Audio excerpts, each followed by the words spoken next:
Hello, hello, hello, hello. Welcome to this special episode. I am Shanté R, Roddy, the founder and host of She Boss Talk. I am the woman that helps other women be the boss with amplified impact. And as we all know, we're in unprecedented times as entrepreneurs and small business owners.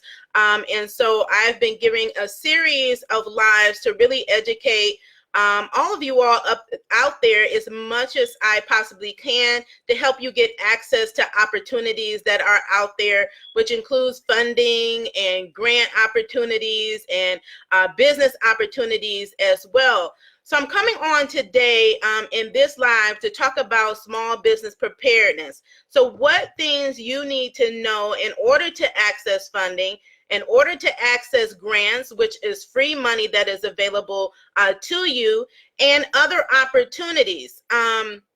Because it's important to know that these opportunities are out there, but if you're not prepared to get them, then you will not be able to access those opportunities, and the ones that are prepared will. So that's why I'm coming on today. So please come in, please drop a comment, say hello, let me know that you're here.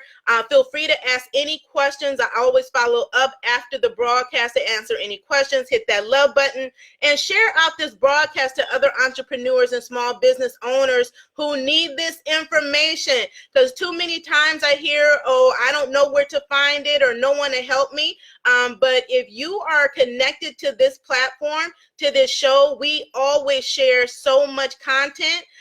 We educate as much as we can, provide information, resources, and tools to really help you to thrive in your business. So you need to stay tuned into this program. So I wanted to first start off by talking about your EIN. What is that? That is your employer identification number. It's similar to your social security number. Every person has a social security number. Okay, every person has some tax ID number that follows them throughout their entire life. That is what your EIN number is for your business. And oftentimes, no matter what type of opportunity that you're pursuing, not to say that you have an illegitimate business, right? Because I know a lot of you out there have side hustles. You're trying to you're trying to build your life. You're trying to provide with your family. That's all and well. But in the eyes of the government, in the eyes of financial institutions, in the eyes of potential partners you want to do business with and clients, there are certain things that they look at to say, is this person really in business? Do they have a legitimate business? And do I want to risk, right? Do I want to take a risk on them? Do I want to bet on them? And before they bet on you, you need to bet on yourself and make sure that you're prepared, that you have this information available. So you definitely want to get your EIN, because that is your business tax identification number. Again, that most of the time, if you're requesting or applying for funding, grant opportunities, if you're working with business partners, that's one of the first things that they're going to ask for. That's one of the first things that you need to put on your tax forms, like your W-9 forms. Anytime someone is bringing you on as a contractor, anytime somebody is paying you money, that they need to report on their taxes, okay? So that is your EIN number. Another thing you want to make sure that you have is your business registration. Okay, so you definitely need to incorporate your business, meaning you're legalizing your business. And I know so many entrepreneurs are solopreneurs, you're sole proprietors. What does that mean? You and your business are one. What you need to work on is separating your business, so your business is a standalone entity that operates on its own, that bears the risk, bears the liability. You want to shift any liability from your personal self and your personal assets onto your business. In order to do that, you have to incorporate your business, and you need to register your business in whatever state you live in. That is called articles of incorporation, and you can do that through your Secretary of State's office. Again, that is your Secretary of State's office. You have paperwork that says, yes, I am legally authorized to operate this business in the state that I operate. Okay, so if you're not doing that, you want to get to the point that you're doing that. You want to take the steps now if you're trying to get funding. Like, we're in unprecedented times. I don't know any small business owner that has not been impacted by COVID-19 with the stay-at-home orders. Everybody is impacted, and there are so many funding opportunities, free money out there. But these are things that they're going to ask for if you're applying to get most of the funding that's out there. Okay, they're going to ask you, is your business registered? Do you have an EIN number? So they can track that, because guess what? Unlike you, your personal self, which is a private, right? We're all private people. I'm private, but your business is not. Your business is public information, and you have to be transparent. And so they're going to ask you for that information. So prime example is that I'm leading an effort, and She Boss Talk is leading an initiative to raise money to help women business owners get grants, because there have been so many of us impacted. So I partnered up with GoFundMe. They partnered up with other organizations. I partnered with them to start a campaign, and they're going to match me for the money that I raised up to $500. In order to do that, I had to meet a certain criteria, right? And I had to be able to submit it. And part of what I had to submit is making sure that I had a valid EIN, that I'm a registered business in the state that I live in, and be able to identify how I'm registered. Okay, so those are just primary things that you're going to be asked for. Another document, right? Sometimes it's online. A lot of times you have a digital company profile. You may have it in a PowerPoint presentation or a Word document. It's a company profile that gives background information on your company, who you are, what you do, who you serve, what type of products you sell, what your mission is, what your vision, what your value system is for your business. And it could be in a simplified one-pager document. It can be on your website, but there's a potential that you will be asked for this, right? This is something that's regularly asked for in your business plan. So if you have a business plan, this is one of the items that is outlined in your business plan. So you want to make sure that you have that you need to know that for yourself when you're in business, because you need to know where you're going. You have to think long term. What are the long-term goals for your business? Where do you plan to be in 5 years or 10 years? You know, you need to know that, and other people want to know that, especially if they're going to be investing in you and giving money to you and your business, or if they're going to be partnering with you in your business. So another thing that is regularly requested is your website. And so I mention this because too many entrepreneurs and business owners do not have a website, right? So you may just be doing business on the side. You may have like a Facebook page. You may be operating on Instagram. But again, when people are looking to see if you have a legitimate business, like including me, if I start out on Facebook and I see you, the next thing I'm looking for is, where's your website? Where can I go to get all the information about you, your business, your values, who you serve, to see if I want to do business with you? So the same thing is what the government is going to be looking for, the financial institutions are going to be looking for, and any potential partners and clients and customers that may take interest. Most of the time, they're looking to verify that you have a website. And unfortunately, about 50% of small business owners don't have a website. And if you don't have a website, you are not competitive in these times. Guaranteed, no matter how great your business is, it can be better.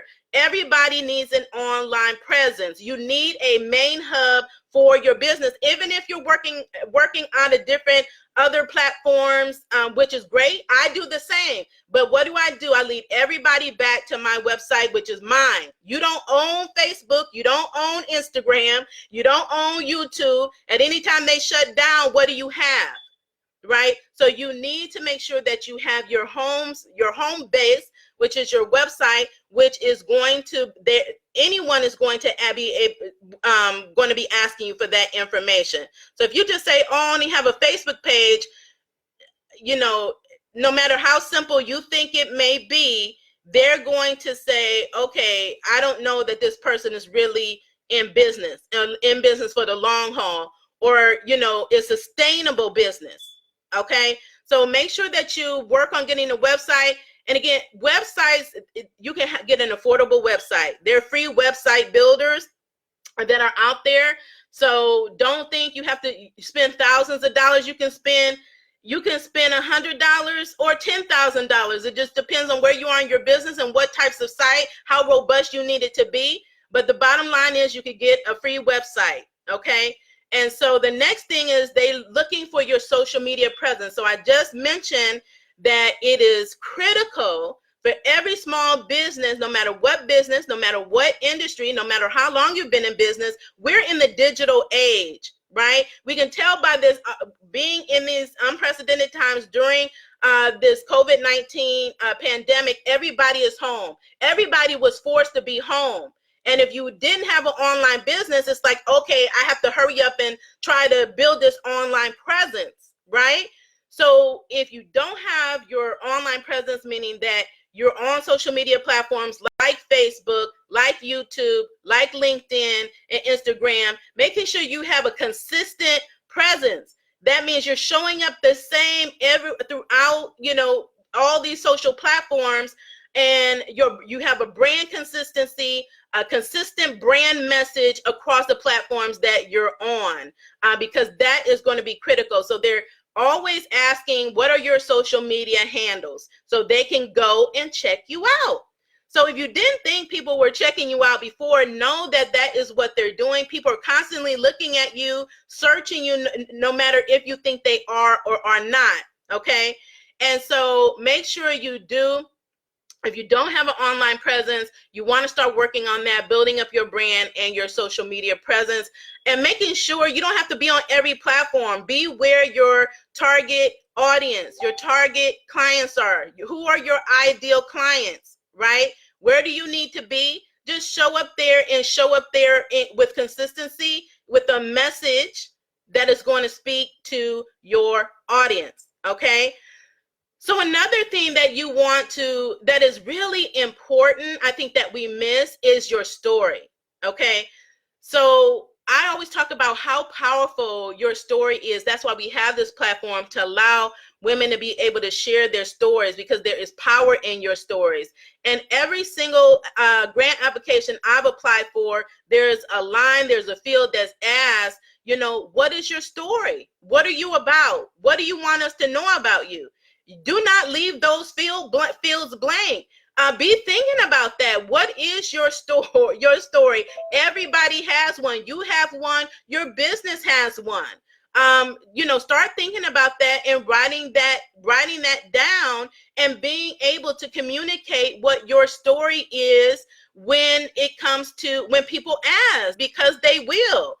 Like, so just today I applied for another grant application, and that was a field. So everything else was technical. Give me all the business. And it says, what is something else you want us to know about you? When you leave that space blank, okay, you are telling them you're status quo, you're like everybody else. There's not really anything special. So know that when you're going after funding and grant opportunities and things like this, you're not the only one. You're competing sometimes with thousands of people and perhaps millions of people. Okay, so you need to have something. If it's just one field that's going to help you to stand out that they're looking at, you want to be ready to say something that's going to separate you from the pack and make them look at you and be like, oh, wow, this person really has something special. We really want to help. We really want to help them, because they're really about something. They're really about making an impact. So whatever your story is, be ready to share it. So in the application that I filled out, it was one field, and I could have put NA, and I could just put some one-word statement, but I wasn't going to miss the opportunity to let them know who I am, what my business is about, and why we need help to make an impact in the world. Okay? So another thing is your professional photo. Okay?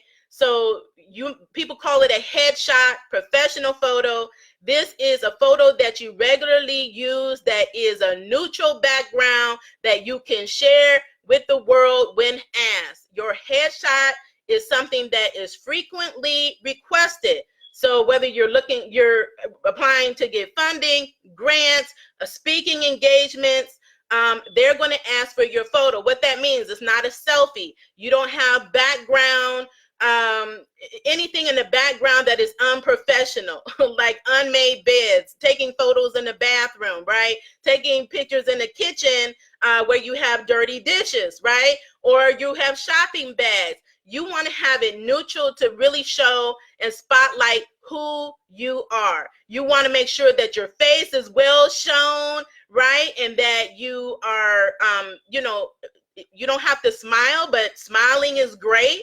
That you want to make sure it comes across that you're professional and that you're open and that you're ready for opportunities. Okay, so just be aware of that. And if you don't have the finances to go hire someone to take your photo, there's interns. You can do it yourself. You can use a selfie stick, position yourself, tilt yourself in a way that is professional, where the headshot comes at least down here, because you don't want headshots coming up here. It's going to make for a terrible photo, because you need room for people to be able to crop out and manipulate the photo so it shows you in your best light if they're going to use it. And why they ask for these things, a lot of the times, is to promote you. They use them for promotional purposes.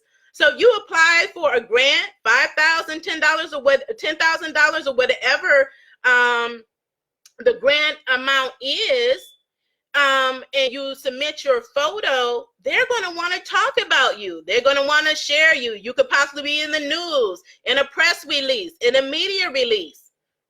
Okay, so that's more exposure for you. So you want to be intentional about what photos you are sharing and you're making public to the world. So that is going to be in your best interest to do that. So if you don't have a photo, work on getting that. If you have a relative, like one of my former clients I was working with, didn't have any photos, so I gave him tips on what to do. And I was like, you have relatives that are photographers. Use one of your relatives.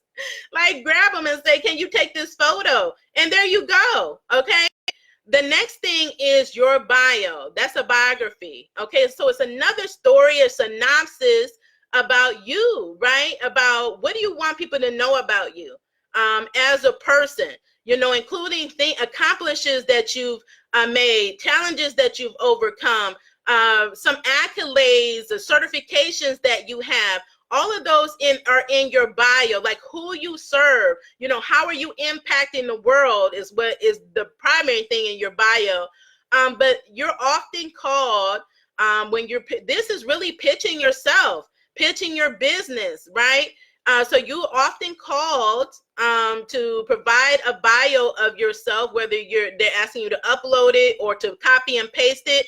So you really want to work on putting a biography together, no more than one page, right? Have it one page and be able to segment it, because sometimes when you're called for a bio, they only want like a paragraph or a couple paragraphs, but no more than one page of your bio is really needed. But you really want to make sure that you have that and you're prepared to be able to supply it when they ask for it. So even if they don't ask for it in the initial application, if you win, they will want to follow up and ask you for your bio, okay? But for most of the applications I've submitted, they have asked to provide that information in the application, okay? And at this time, let me just say this. The process for getting grants and funding has been simplified than what it usually is.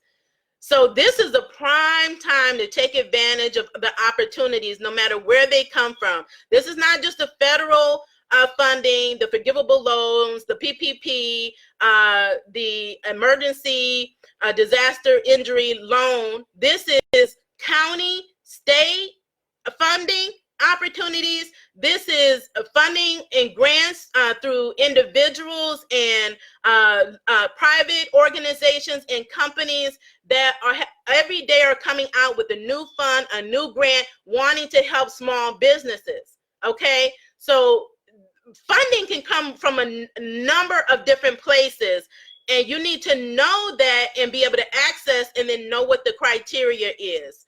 And I already talked about the slides, the profile, having your mission, your goals, being able to communicate those, your challenges, your successes. They want to know about that. They want to know, what challenges are you facing, like right now? How is this grant going to help you? Right? Why do you need this money? And how much money do you need? Right? And they will also could possibly ask you for an impact statement. If not formal in a document, it will be like in a field or a paragraph, right? Of how is your business impacting the world, right? Or how are you going to make an impact with the money that they give you? So you have to be ready to speak on that, whether you're a nonprofit or a for-profit business. We're in business to make an impact. So we're not just in business to make money. We are servants. We're servant leaders. So most of us got into business to solve a problem, to help other people. So they want to know, what are you doing to make an impact on the world? How is your business? So think about that for you and your business. What are you in business for? What are you in business to do? How are you going to impact your community? How are you impacting the clients that you serve? And be ready and willing to talk about it, right? And clearly and concisely, okay? And then be able to talk about how the funds will be used. So in all of the applications that I've come across, whether they're federal, state, private, you recently filled out one for the county. They just opened one up for the city here in Cleveland, Ohio. But they want to know, what are you going to use the funds for, right? What is the need? Are you going to use it to pay your employees, right? To retain them, to hire them back, right? To gain more employees? Are you making a shift in your business? Are you pivoting in your business, right? Developing a new business model due to the stay-at-home order. So maybe, your business was so heavily impacted that you decided to just shift your business model entirely, from a brick and mortar to an online business. So they want to know that, like, are you going to use it to sustain revenues? Are you going to use it for operational costs? Are you going to use it for inventory? So you need to think about how much money you need, meaning what are the costs in your business, and be willing to say that. So you're not just saying, okay, I want $10,000, and you don't really need $10,000, or you don't know what to do with $10,000, but really be thinking about, what are the needs in your business? What are the costs associated with your business? And the easiest way to do that is make sure that you have proper accounting systems set up. There are free accounting tools like Wave. There are low-cost accounting tools and effective counting tools, right? So Wave apps is one. FreshBooks, QuickBooks, Xero are just a few of the ones that are out there, and that makes it so much easier to be able to generate a lot of the different reports that you're either going to need to pull information from, or they're going to ask you to provide these statements, whether it's payroll, whether it's a balance sheet, whether it's a cash flow analysis or profit and loss analysis. It makes it so much easier if you have your system set up and you hit a button, you set the dates, and you generate the reports. And so it's going to make the process that much easier, because the more time you save in applying for these opportunities, the better, because usually it's first come, first serve. So as we know, in this last stimulus that passed, I don't think it was out a week before they ran out of money. So the people that applied, most of the people that applied first had all of their documentations in, got it quicker, right? And then those that delayed or you didn't submit it. So know that, first of all, you have to apply to get anything. You have to be willing to submit your application. So just know these are some of the things that will prepare you to be ready for these different opportunities. And along with the accounting system, to make sure that you have your taxes done. So many entrepreneurs and business owners will miss out simply because you don't have your taxes done. Number one, they may ask for your tax forms. Number two, again, they ask for information from your taxes. So if they say you had to have had a certain revenue or certain income in 2018 and 2019 to qualify, and you can't substantiate whether you qualified or not, they can't substantiate it. That means that you're not going to be able to get it, right? Or it's going to be delayed until you can be able to file your taxes and provide that information, or for them to be able to substantiate that information. Okay, so a lot of these applications ask that. What are your revenues? Are they between 0 and 100,000? Is it between 200,000 and 500,000? Is it in excess of $1 million? All right, so you have to know what your revenues are. They're going to ask you, what percentage of losses did you incur between January and April? And what was the percentage between April this time last year and April this time this year? Okay, so the easiest way to be able to find that out is to have an accounting system and be able to pull a report that clearly shows what your income, what revenue you generated last year, instead of trying to grab some paper and trying to figure it out and go scrambling and trying to find receipts. It's already there, right? So again, you want to make sure these are just a few of the things. I'm sure there's many of you out there that know some other key essential things that business owners need to know. Please do drop those in the comments as well. As much information as we can give you to set you up for success and help you be prepared is going to be to your benefit. And know that a lot of opportunities are really time sensitive. It's really time sensitive.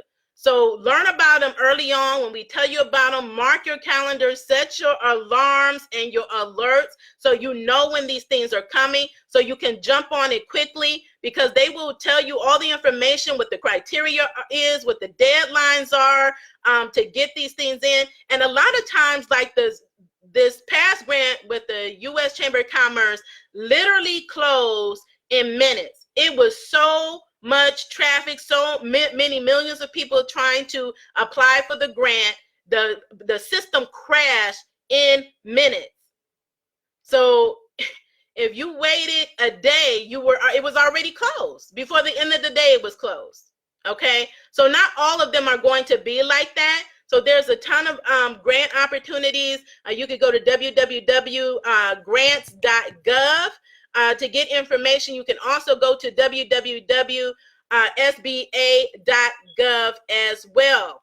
Okay, so just to recap, you want to make sure you have your EIN, your employer identification number, your business tax ID. Let's keep it simple. Your business tax ID, business registration. Make sure you legalize your business. You're legally registered in the state that you operate, right? You want a company website. You can get them a website builder for free. Build your own website if you need to.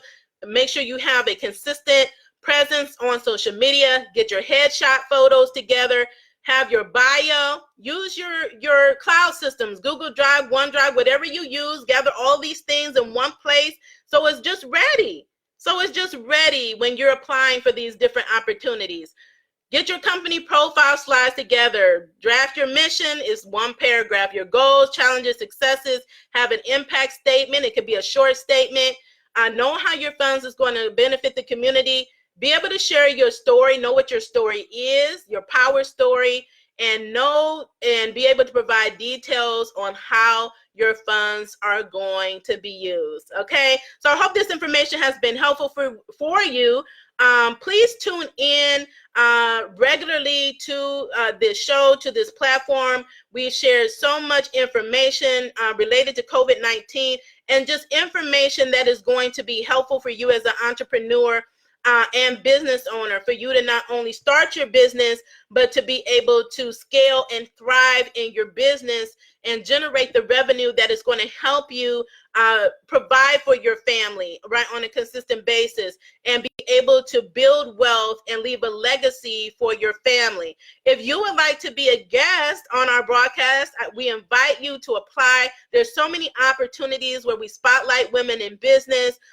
So you can be a partner, an ambassador. You can be a guest on our live show, our podcast, or if you want to write on our blog, you have a story to share. We want to hear it. We want to share your story. We want to amplify your voices and your impact with our audience. So leverage our platform to expand your reach, your visibility, and your exposure. We're happy to help you do that. Feel free to go to our website at www.shebosstalk.com and be sure to follow us everywhere we are on social media. Be sure to like our live show page where I'm broadcasting. Follow us on Instagram, LinkedIn, and Pinterest, and subscribe to our YouTube channel as well. Thank you so much. Be blessed. Stay safe, you all, and be in good health. And I'll talk to you soon. Have a great day.